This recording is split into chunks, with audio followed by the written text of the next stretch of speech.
Hello and welcome to TMXing Adventures. My name is Lisa and today we are making a beautiful pineapple and orange glazed ham. Now if you've ever considered buying a ham at the festive season from the supermarket, if you look at the packaging, sometimes it can put you off looking at all those numbers and additives on the back.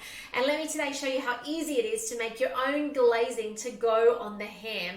By the way, this glazing can be used for more than just ham. You can be putting it on your ribs and into your Havana oven or into a normal oven and anything like that. Now before you get started, one thing you might not have in your pantry is marmalade. Now I did not, so I have actually whipped up a batch today of marmalade and I'm going to share that link as well in the comments below. If you want it, let me know.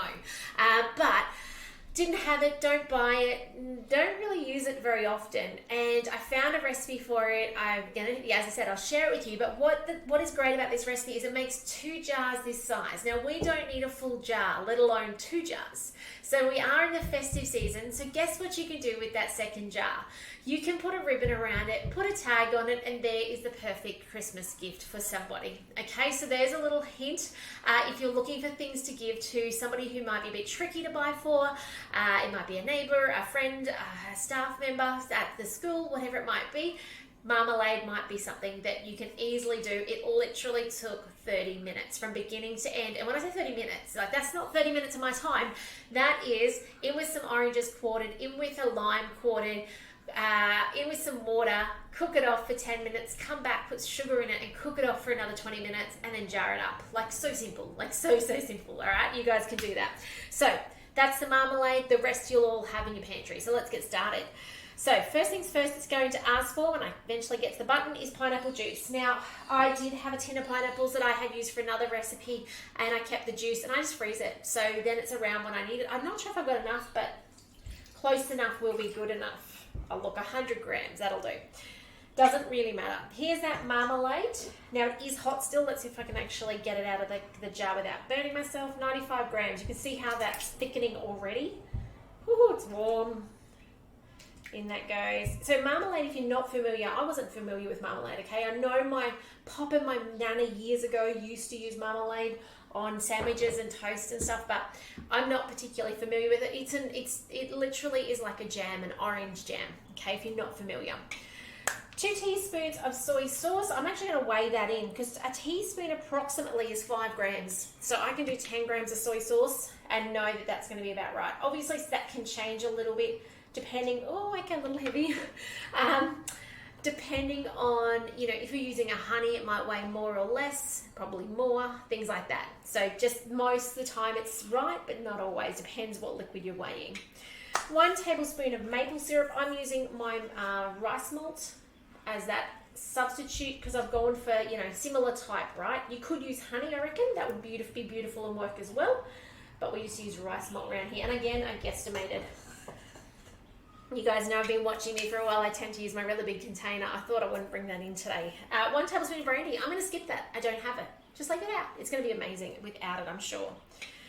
50 grams of brown sugar. Again, I don't have that. What would I use instead? Those of you who know me, it'll be just normal sugar. Okay, now I could use my monk fruit sweetener in here as well. I am just using, it is Christmas season, festive season, so I'm just going to use normal raw sugar. And some cinnamon. And then a star anise, and we are literally done like that. 1, 2. Now it's going to cook. So the next step is a cook off. By the way, star anise, most of you guys will have this in the pantry because you would be using it in your curries. Things like your buttered chickens and things like that often will call for it. It's worth having. It doesn't expire. Just keep it airtight in your pantry. Little tiny stars smell kind of like licorice. Oh, there it is, 1 star anise. And it does say it's optional, so you could skip that out. Place the simmering basket on top. So I'm with my lid, take the measuring cup out.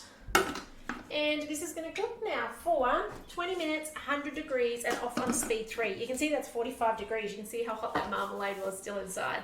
We're going to come back in 20 minutes. We're going to coat my ham. Now, I don't have the ham it calls for. It calls for the bone-in ham. You take the rind off. It all sounds really tricky. I just got a ham in a rolled bag, and I'm going to coat that today. So keeping it simple, keeping it convenient, because that's what I need in my life. So I'll see you in 20 minutes. I'll show you how we do that, and we'll finish off this recipe together. But do remember to subscribe, hit the bell button, and share this channel with friends and family who need the ease of a Thermomix, or maybe they've got one and they need to see how you can use it differently and new recipe inspiration, okay? I'd love for them to get the most out of this. And by the way, remember to head over to tmxingadventures.com.au and grab the downloadable of your festive recipes ready to go for this festive season. You'll see on there that there's a handful of snacky type things, and you've got your mains, obviously the ham fits in the mains, then you've got your desserts, and then you've got some ones for gifting as well. So do check that out. But anyway, 20 minutes, let's spin it up, and I'll see you shortly. So take care, see you soon. Hello, welcome back guys. It's been just over that 20 minutes. I got distracted out there with the kids, so I've only just returned. It didn't shut down though, so it hasn't been that extra 15 minutes that we know the Thermomix turns off in after. So it's nice and hot in there. It is only 80 degrees now because of that lag in my time, but transfer to a ceramic glass bowl and set aside to cool. What I'm going to do instead is show you this next step. So I don't have the leg of ham that they talk about, because in the next step you'll see they teach you how to remove the rind, slice it up, give it some little crosses in it, and put cloves into it. I'm going really simple, okay, because I don't have time for that fuss. And also, I'm recording these a little bit earlier than Christmas, right?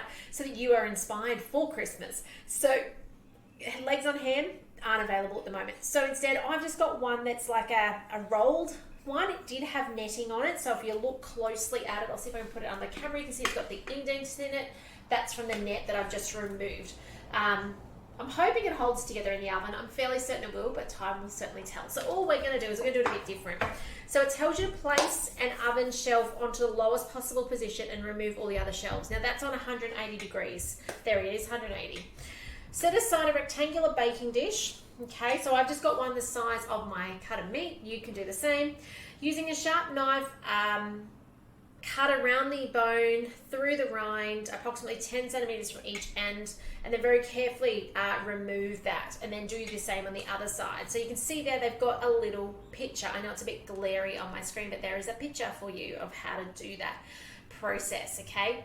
It's not hard, it's just hands-on, and you guys know I don't love touching meat, so we'll just skip that by using this piece of ham instead. Repeat with the remaining half of the rind.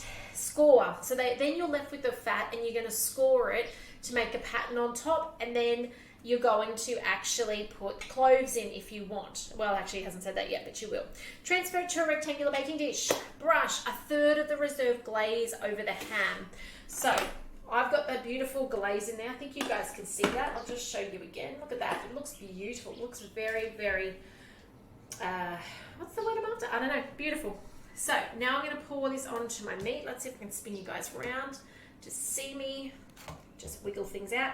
Do have a little brush. You'll need that for later on. There we go. So all I'm going to do here is put approximately a third, okay? Don't worry about the little bits and pieces that come out. That must be the clove. Do want to save some for later too, okay? And I don't want to waste too much on the tray. So brush it around. Make sure we've got a nice coverage on this side. Under here as well.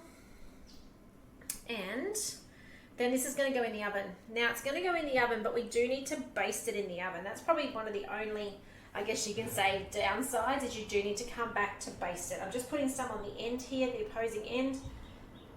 Now the reason we baste it is it adds layers of the beautiful sticky coating onto it, all right? Now this is worth doing, okay? Don't go, oh, this is really hard. The reason I'm showing you this is to show you it's really actually not hard. If I can do it, you can do it, okay? I am the one who cannot do a big recipe if I was reading it in a book, and Cookie Dough allows me to do it, all right? So give this a go. So it says to put the cloves in if you want. That's a bit too fussy for me, especially when you're going to slice it later. I'm kind of like, cloves don't need. Bake for 30 minutes at 180, then bring the temperature down to 160 and cook for another 45 minutes to 1 hour, brushing every 20 minutes. So me being the poor attention person I am, I'm going to put 20 minutes on that first cook where it says half an hour. Put 20 minutes on there, come back, the alarm will sound on the oven and I'll brush it. Put 10 more minutes, and then I'll come back and reduce the temperature down to 160 and put 10 more minutes on it, because then I'll brush it again. That's been 20 minutes, right? This is how I'm going to do it. So if you are one of the people like me watching who get easily distracted and you come back when it's completely cooked and you've not basted it once, this is my strategy, okay? So then it says reduce the oven temperature to 160 degrees and cook for a further 45 to 1 hour, brushing the ham with glaze every 20 minutes until it is cooked through. Transfer ham to a serving plate, carve and enjoy. So that is as easy as it is. The technical parts are really the remembering to come back and glaze with the rest of the glaze so that it gets beautiful and sticky and amazing. So otherwise, give this a go. And when you do, I'd love to hear how you've gone. I'd love to see the final product of your beautiful ham. Take my shortcuts, my hints and tips. Buy one that doesn't need to be cut off if you don't want to, okay? If I wanted to, my husband will be doing it, okay? Not me. But, you know, put the alarm on the oven for those 20-minute segments so that you come back and remember to make the sticky glaze on it. If there's leftover glaze, guess what? Pork ribs, sticky ribs, all those sorts of things, even things like cooked chicken. I mean, obviously, as long as you haven't cross-contaminated your stuff, but putting it on there, a bit like the sesame sticky chicken, just would be absolutely divine. So many ways you can use this beautiful sticky sauce. And by the way, it smells amazing in here. I wish I could share that with you. But otherwise, guys, thanks for joining me today. Give this recipe a go. I can't wait to see it on your Christmas table this year. Now, reach out if you've got questions about the recipe along the way. I love to answer your questions and support you with your Thermomix further. Please let friends and family know that I am here to help them get a Thermomix on the bench and most importantly get the most out of it, and I'd love to honour you in that process too. So please do let me know, or make sure they let me know who has sent them my way as well. But otherwise, guys, take care, and I can't wait to show you more in the next video soon. So take care and we'll see you soon. Bye for now.